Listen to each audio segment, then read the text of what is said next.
This time our gaze will be on the REC, the security agencies, with a better view also of ensuring that the precedent that was set will be dealt with accordingly, while also ensuring that we play our part in inclusive electoral processes. Our guest is here in the studio. He's a governance and election analyst and specialist. We have here joining us Austin Aigwe. Thank you so much for coming, Austin. Good morning. So good to see you again. Good to see you. Well, from the Adamawa Saga, this is where we are now.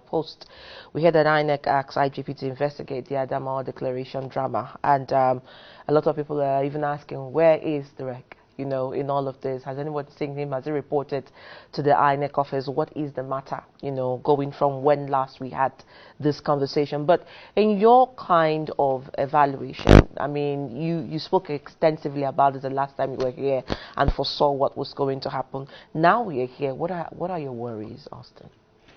Again, thank you, and Barakadi Salah. Same to you. I'm happy you referred to the conversation we had.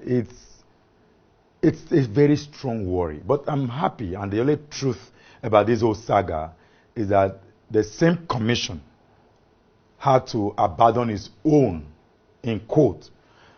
If you remember, in 2019 election, a returning officer declared a senatorial candidate elected under duress, and INEC made an attempt to stop the issuance of the certificate of return, and the candidate went to court. And the court said, no, INEC, you've got no power to withdraw certificate of return after the declaration after the return, because these words are very, you have to use the right word, after the return of an elected candidate, in this case, a senator. And INEC got no choice at that point, and they issued the certificate of return. And afterwards, based on that thing that happened, there was a lot of conversation around the possibility that in 2023 is going to go worse. That all you need to do is just to capture just one individual. Don't waste your energy at the polling unit. Capture the individual, which is the returning officer. It doesn't matter what you do at the polling unit, at the collation level, at the local government collation. It doesn't really matter. By the time the returning officer is declaring, just declare under duress, and INEC will have no choice but to return you elected. So that led to the clause that went into the 2022 Electoral Act repeal amended. And eventually, today, most people didn't know. In fact, it worries me that some senators, I've had commentaries from some senators, who apparently was referring to an old act that when a declaration is made, INEC cannot. But they so forgot it. The same Senate, the ninth Senate, came out to say, INEC have got the power to review a process that is seemed to have been declared under duress. So the question is, was Adamawa declared under duress? Yes or no? Because we hear that there's 2 billion naira, a certain 2 billion naira. That's enough to be under duress. 2 billion naira is enough to run a state. I'm not saying you need 2 billion to run a state. But if a single individual can collect 2 billion, it's enough duress. But the question that follows is, the man said he heard, he didn't see. So whether there's 2 billion, I don't know. Now, back to your initial question about where is the REC. I think we should begin an hashtag. Hashtag bring back the REC. Maybe that will, wherever it is. But I'm so sure that you've seen circulations around that one private jet took him out of the state. So apparently it would have been sighted in the airport. It would have gone through some security protocol. It would have been lifted somewhere. It can be traced. I'm sure it's not in Sudan. It's somewhere in Nigeria or somewhere in neighboring countries, but it can be traced and found. I think what we need to do now is to put pressure on the Nigerian police force. The Nigerian police force has acknowledged, the IG has already acknowledged the letter by INEC requesting the police force to action quickly and begin prosecution. And when the police have done his own investigation, they then pass the file to INEC for proper prosecution or otherwise. But I think what the Adamawa case has brought to the table and the kind of action that followed is good news, but it was actually bad news. Bad news in the sense that, why did the guy went ahead to do it? something informed that decision. The man went in knowing fully well. It's an illegality. But he wasn't looking at illegality, he was looking at the old act. Let me declare. After all, that's how they do it everywhere. In fact, somebody must have told him, don't worry, the president is behind you. Don't worry, the INEC chair is behind you. Don't worry, anything you do, we are all behind you. When I become this, I'm going to give you this. In fact, the president-elect is even behind you. He would have been promised those kind of flimsy advices and all of that, and they could have even told him, are you not aware that so and so did it, and that person is governor or is president, this person did it, they did it. You can do it. All you need to do is that we're going to bring you the security architecture, and that is even more worrisome.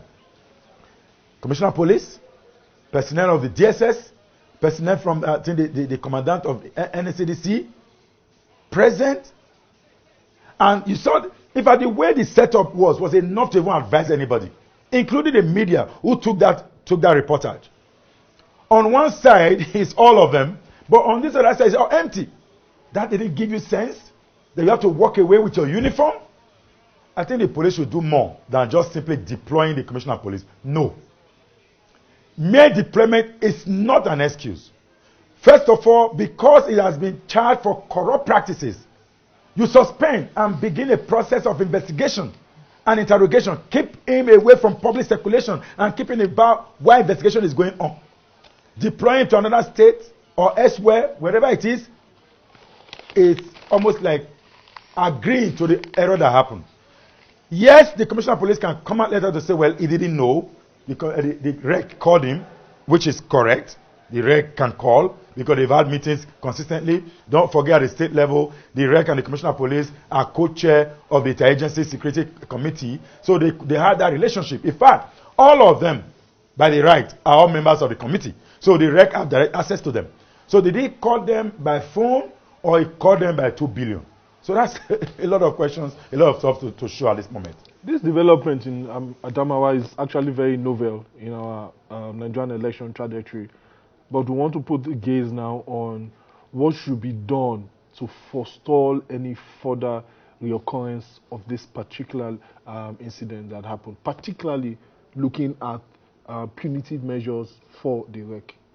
So let me step back a bit, because right now I have in several fora talked about the inability of a REC to take decisions that matter, particularly when in an electoral process. And there was a lot of argument and conversation before the 2023 election about appointment of RECs. And some on one side of the divide, there are certain individuals that were pinpointed as having strong affiliation with the ruling party, the APC. And certain CSO organizations, certain civil sector organizations went public to actually detail some of those corrupt practices that allegedly to have been committed by some of them that were appointed or that were to be appointed. That time it was headed towards the Senate confirmation. And eventually the Senate didn't see whether it mattered, and the Senate cleared all of them. This is one case now. That can we now go back? Because I don't like to use the word go back. We should go front. But can we peep to the behind a bit to see what measures have been put in place, and like an advisory? The Waste Committee is still a reference point to tomorrow. The Kenunaman Committee, who actually supported the Waste Committee, and many other reports that has followed after the Waste Committee at that time set up by now late Musa Yaradua. The committee recommended that the appointment of national commissioners and resident electoral commissioners must be subject to the NJC, the National Judicial Council. What that means is that let there be like an advert or whatever, or the commission the NJC can do the recommendation that we think this fellow has knowledge in the electoral process. Because it's not enough to say because you are a professor in the university, you are appointed. Because you need some basic understanding of the processes. And that's why it worries me that the REC, a resident electoral commissioner, didn't know the rules or the laws governing elections. That once election process has started, the scope, who is the state collation and returning officer, becomes the head of the process. And no declaration can be made without him or her. The REC went ahead. Yes, maybe 2 billion could have been under duress, but he could have done it differently. Maybe he could have said, rather than do it alone, let me include this guy because there's an authority who will do it. And if you pull back a bit to Abia, you can understand what I'm talking about. The return officer did the job. In Enugu, the same thing. There was pressure, and you saw all what happened afterward. The return officer of Abia, how he went home and was celebrated. It became like whatever, even though there was no need for that. That's her job. She was appointed to do that job. Whether anybody likes it or not, she will do the declaration, positively or negatively. And that's what was missing in Adamawa. To add to what, to conclude on this term is that beyond political appointment, there should be guards. And I think that's what INEC has put in place. And I've said it again and again, that no REC can unilaterally take a decision on an election. Adamawa has proven that all the commission we had before now, or my permutation at that time, is correct. But to further make it not to happen, or resemblance of what will happen, appointment of RECs, appointment national commissioners, appointment of chair of the commission must not be the prerogative, the sole prerogative of the President of the Federal Republic of Nigeria. We have said that time and again. The President of the Federal Republic of Nigeria is politically affiliated. Whether you like it or not, you cannot take away his person out of his person, or his person out of the presidency. He's father of all, but he's a member of a political party, and he shares allegiance to that political party. Take it or leave it, whether it's today APC, tomorrow PDP, or before now PDP, whatever it is. The president came from the same process, is now appointed to someone to chair it. Imagine in 2019 that the president was seated a candidate in an election, and someone you single-handedly appointed is supervising an election. You can then imagine what can come. Even before the football would have started, you already will have an idea that the referee, you appointed a referee, and you want the referee to blow against you. The moment you are done blowing against him, he will suspend you. Okay. And charges are very easy to put up. Okay, let's come back to the sincerity of purpose for the Nigerian police, especially in looking at the end to this. The IGP directed that an investigative team to work with the INEC commissioner to also look at how to expedite action, especially on the contents of his letter. And it's also very fascinating that the IGP came out to also say, well, he's expressed commitment of the Nigerian police force to continue to uphold democratic value, and then you redeploy the CP. I mean, how do you juxtapose that with upholding values and then finding a holistic, something that people can say that was aided by these agencies and this, this police commissioner, and then you redeploy him? Is it for him to continue in that space, or have you punished him by the redeployment? So it has a mixed bag of reactions. And that worries me further. That's why I just said just now that why would you? I'll tell you a story. I haven't verified the story. That some young boys took some police officers to buy to a car stand and took a car away. And they had settled the DPO. And the DPO was so excited because of what came. And eventually, when the guys took the car away, another police came to rescue to arrest these other police officers. When they got there, they took them to another police station, and the DPO of the former police station now called the other one to say, well, it was that matter I told you about. Is there a connection? Is there some kind of flow? When something comes to you, you share. So when you have shared, so by the time that deal, in our local parlor, say when the deal knock, all of us are in the game, so we have to find a solution. Is there some kind of deal knocking? It's a good question. All right. Rhetorical. That's a rhetorical question. Very rhetorical. We'll take a quick break and we'll return to Round of Kakaki. Stay with us. Yesterday night I read that they broke out prisoners in Khartoum. So the street is not safe at all, and they are looting, they are thieves. They are also hungry, so they will take advantage of anyone, especially the sisters. Dua is the only thing keeping us alive right now. Alhamdulillah, nobody was injured, badly injured in the Nigerian students. Somalians, we met them at the border day before yesterday. Syrians are also here. Everyone is fleeing away from Khartoum. Malawians are leaving. Only our Nigerian students, this is bad. Khartoum is not safe at all. Urging with the Ministry of Foreign Affairs, the embassy, they should connect. Even if our university, they can use National University of Africa's buses and take students out of Khartoum. That is my suggestion. Because here, the Sergeant Hausawa of Gadarif, he's a really, really nice person. He said he has accommodation for as many people as possible. We are with him. The government are calling him for his guest house, and he's saying his guest house is for the Nigerian student. He's waiting for people to come here so that he can shelter them before their visa, before our embassy or our ministries or our governments try and take us out. So right now, today is my 3rd day at the border. If to say we did not make the Sergeant Hausawa of Gadarif, we are basically stranded. There's no hotel, nothing. And we have spent a lot of money. My worries are the people at Khartoum. Some of them, they don't have even $10. We've spent a lot of money, mind you. Some people, they don't have even $10. Some people have money, their passport is expired. Some people, their passport is at the immigration office for residence permit, and the immigration office is closed. So some people have no passport. So what's the way out? If you are watching this video, please share it, repost it, make it viral. We really, really need.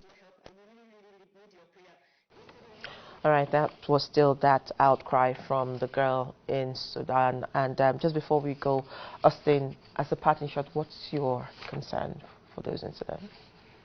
I think we must truly pursue the Adamawa case to a logical conclusion.